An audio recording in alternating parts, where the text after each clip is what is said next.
Hey you guys, welcome back. It's so weird doing this. Hey guys, and welcome back to my channel. As you can clearly see, I am not home. I am in my Airbnb. I am still on that conference that I've been talking about since my no spend, and this is what I've been saving my money for, coming to the OMEA Music Education Conference so I can speak to other teachers and figure things out and just really take a couple days away from the classroom and just have some professional development. Long story short, in frugal fashion, rather than spend the $200 a night for the Hilton Hotel down here for the conference, I slashed those prices by about 70% by staying in my very first Airbnb. It's here, it's in downtown Cleveland, it's in a condo, it's about 3/4 of a mile away from the Huntington Center, which is where the OMEA is. And once again, this was my very first time booking Airbnb. I didn't know what to think. I had seen so many rave reviews.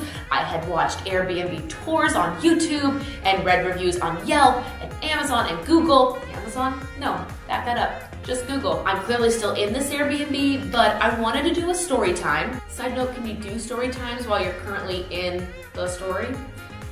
We're gonna roll with it. So, here I am, Cleveland, Ohio. Booked it back in Columbus, drove through the -22-degree weather to get here through the little polar vortex happening right now. This is apparently polar vortex. And I'm traveling by myself. It's just me, which is fine. I've done it for a long time, very used to it. I get in. I did not know that I had my own parking spot here. That was its own ordeal within itself, but I've taken care of the car. I got in, I met with a security guard. There's security all over the front desk of this unit, which makes me feel very safe. But I got in, gave them my ID, and they gave me my ped and my car, like fob to park my car. I took the elevator up to the 10th floor. There are people everywhere. I think they were having issues because of the cold. The security fobs were like malfunctioning, so people could not get in and out of the buildings. They were just letting people in. And then the elevators weren't working, so they were just kind of regulating who would take them in groups of 4 to have them come up and down. I'm not really sure what was happening. I just knew they were having a lot of issues with malfunctions in the building. And I knew that because I was able to walk in without a fob, because I obviously didn't have a fob when I entered the condo lobby. So I got in, security got me my fob, they kind of figured it all out. I hoped everybody that was in belonged in the building. I mean, I belonged there, but I was able to get in, and that's what makes me uncomfortable as I continue to tell the story. I got to the 10th floor of the condo unit, walked over, my room was 1020. So I walked down the hall on the even side, counting out all the even numbers, and when I got to my door, it was open. And not like wide open. If the door is shut, it was about 2 inches open and all lights off. Now, I did say before, it's a very secure building, but in the malfunction of the cold with all the electronic fobs and elevator, watching people just enter the building, which I was assuming they were doing it for heat or trying to go home, made me a little uncomfortable that the door was not closed. It was just open. Lights were all off, and the single traveler girl in me panicked, just freaked out in my brain. I clicked all the lights on, and side note, I had actually taught a piano lesson to my student, Liz. I hope you're watching this, because you're half the reason I freaked out today. She was doing her piano lesson, and as she's playing, she asked me where I was going, and I said an Airbnb, and she said, "Oh, did you hear about the girl that was murdered in her Airbnb?" And of course, that's what plays through my brain as I get to my door, and it's open. It's open, and all I could think was, oh my gosh, some person came in off the street because the fobs weren't working, and they're in here, and the lights were all off, and it's just me, and I'm by myself, panicking. So I turn all the lights on, I open every single cabinet, closet, I go under the bed, behind the couch, under the cabinets. I'm opening everything. I opened the shower curtain, under the sink, everything. And I made sure there was not a soul in here. And I said, okay, take a breath, it's gonna be okay. And then when all the lights got turned on, it got a little more weird. Now, I've never stayed in an Airbnb, but all the reviews I've read said they're nice and clean, they're just like a hotel. It is the tenant's job to make sure that everything is ready to go and that it looks, presentable for the paying customer or the guest. When I walked in the bathroom, all over the floor were just towels. There were just towels all over the floor. There was trash on the counter. The towels were actually wet, which did not help my theory that there was someone still in this condo. So I put all the towels in the bathtub and closed the curtain, and I threw all the trash in the counter. I'm sorry, in the trash can, excuse me.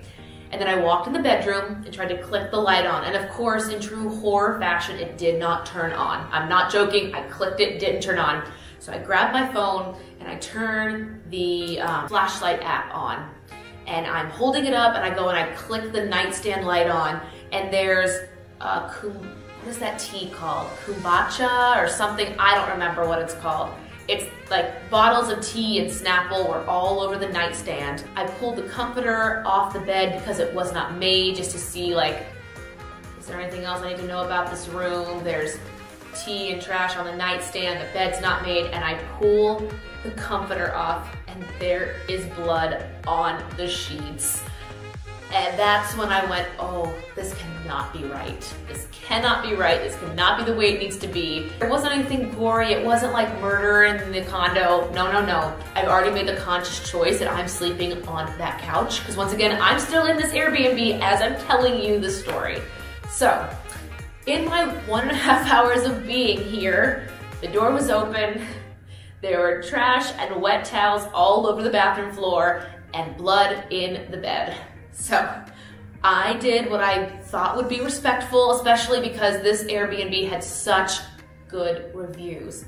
I texted these pictures to the gentleman who I rented this from. I just said, hey, John, he's the tenant, and his wife, Allison. I said, hey, just wanted to let you know. Actually, I'll read you exactly what I wrote him. And he had written me and just said today, like, make sure if you need anything, let us know. Here's your unit number.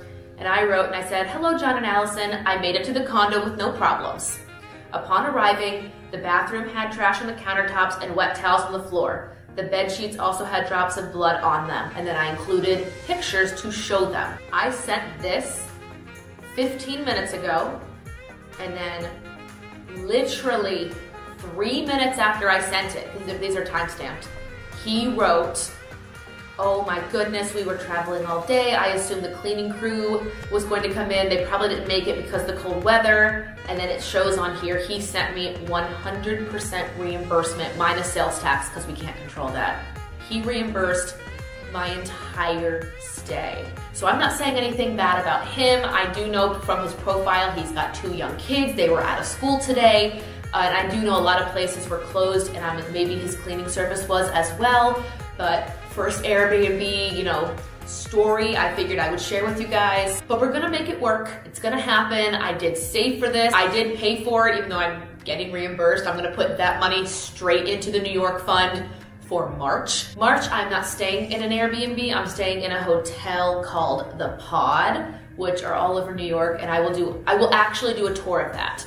But if you watched my video of the travel vlog coming here, you'll note I didn't do an Airbnb tour, and that is because I didn't want you guys to see trash and towels on the floor and blood on the sheets. I didn't want to share that. What I'm sharing right now is the living room, which is great. There's nothing wrong with this room. I'm on a rug. I wish the heat would turn on. I mean, it's keeping it at a constant 62, but again, we're gonna make it work. It's fine. This is not a woe is me situation. I have a roof over my head. I've got a full kitchen, bathroom, heat, couch. It's going to be fine. But I just wanted to share my very first Airbnb service, and from somebody who does not like to ever cause a commotion or, you know, speak up very much. I'm very reserved. I know that might be kind of shocking to some people. If you do pay for something, and honestly, it's not right, you really, really should stand up for yourself and don't be rude. Like when I wrote John and Allison, I just said, hey, this is what happened, here are pictures, I just wanted to let you know. I didn't say, I want a full refund, this is horrible. Because I knew if they really cared about their business, they knew I was going to give a review, which I would have, and they made it absolutely right. Now, I'm not going to leave a review, because what would it say? I found blood on the sheets and they gave me money back. I'm gonna leave it reviewless. I'll give them, you know, stars if that's what we give, but I'm not going to trash their business simply because of this. There was a wrong and they righted it. Point of the story, if you feel wronged, do speak up. If you fear conflict, just try to do it in a dignified, calm manner. And if nothing else, it will show them, hey, that consumer really didn't have the best time. And if they are really serious about their business, they will right the wrong. So that is my story. I wanted to let you guys know. I have no idea when this is gonna go up because honestly, I didn't think this was going to happen. So I will see you guys later. If you missed the actual travel vlog this went with, I will link it down below or up in the cards. Or maybe this came out before. I'm not really sure because I just sat down with my Osmo camera and filmed this. I'm off to get some sleep. It is day 1 of the conference tomorrow. I am so excited. I will see you guys in the next video. Bye.